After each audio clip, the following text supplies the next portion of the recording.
Life in the Middle Ages was not built for comfort. It was built for survival. A person was born into a world where nothing was chosen. Birthplace, family, social class. Everything was decided before the first breath. Most people were born poor, and for them, poverty was not a phase. It was a lifetime. Childhood was short and fragile. Many children never reached adulthood. Hunger, disease, and cold were constant companions. Families buried children so often that grief became routine. Daily life began before sunrise, not because of ambition, but necessity. If a person did not work, there was no food. If there was no food, there was death.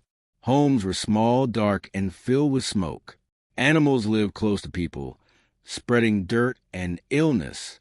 Clean water was rare, and pain was considered normal. There was no medicine to ease suffering, only endurance. Most people worked land they did not own. The majority of their harvest was taken by the local lord as tax. Another portion went to the church. What remained was barely enough to survive the winter. There was no freedom of speech.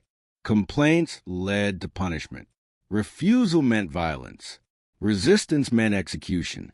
Education was not meant for everyone. Reading and writing belonged to priests and nobles.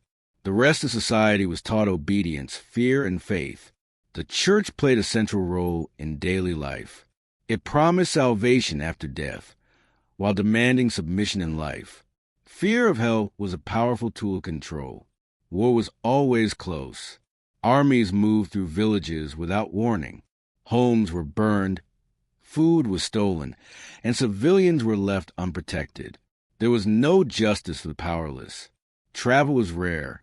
Social mobility was almost impossible. A person would live and die within a few miles of where they were born. Life ended early. Bodies broke down from labor long, before old age. Death in one's 30s or 40s was common. This was not considered a tragic existence. It was normal. This was life in the Middle Ages. Life in the Middle Ages was ruled by power and fear. Most people had almost no control over their own lives. Lords, kings, and the church decided everything. Who would live, who would die, who would receive protection, and who would be left to suffer. The law did not protect everyone equally. Justice depended on social status, not truth. If a noble accused a peasant, no proof was needed. If a peasant resisted or spoke out, punishment was immediate, sometimes fatal. Punishments were public and brutal. The goal was not correction, but fear. Everyone saw what happened to those who disobeyed. Fear ensured obedience.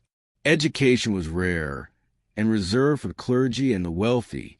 Most people could neither read nor write, leaving them powerless to change their fate. The church dominated daily life. It promised salvation after death, while demanding total obedience in life. Fear of hell was a tool of control. War could arrive at any moment. Armies moved through villages, burning homes, stealing food, and leaving people unprotected. The powerless had no voice, no allies, and no justice. Peasants worked endlessly to support themselves, their families, and the elite. Their lives were dictated by taxes, tithes, and the whims of those in power. No planning, no freedom, no choice. Even within villages, social hierarchies were strict. Servants, laborers, and peasants could not rise above the station of their birth. Disobedience or ambition could mean exile, imprisonment, or death. Fear was constant. Fear of punishment, fear of disease, fear of war, fear of starvation. It shaped every decision, every movement, every word. And yet life went on. People prayed, they worked, and they obeyed, because survival demanded it, because fear demanded it. This was the Middle Ages, a world ruled by power, obedience, and constant terror. Every day demanded relentless work, from sunrise to sunset, with little reward. Peasants labored in the fields, plowing soil, planting seeds, and harvesting crops by hand. The work was exhausting, repetitive, and never-ending. Most families depended entirely on the land they did not own. The lord of the manor claimed the largest share of the harvest. Taxes, tithes, and feudal obligations took much of what remained. For many, starvation was a constant threat, especially in winter.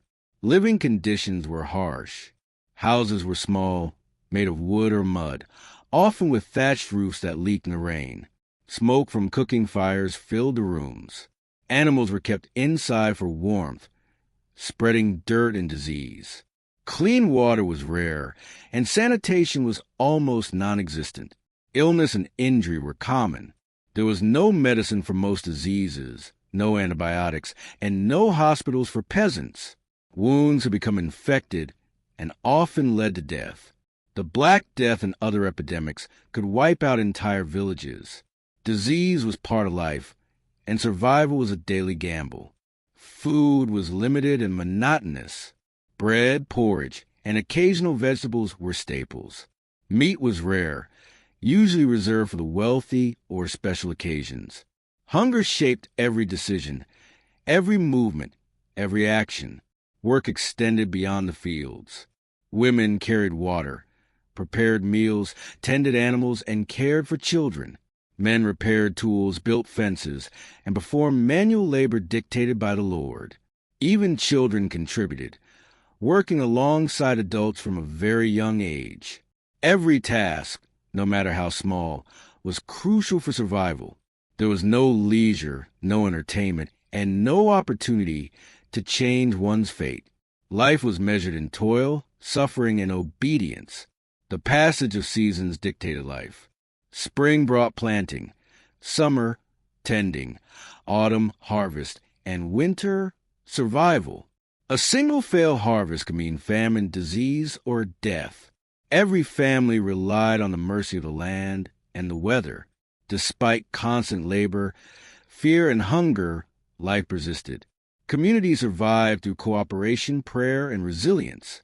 People found moments of quiet in church, in festivals, or simple gatherings, but these were fleeting. Life in the Middle Ages was a daily struggle for survival, shaped by labor, scarcity, and the rigid social order. It was a life without choice, comfort, or certainty, defined entirely by work and the relentless demands of the world.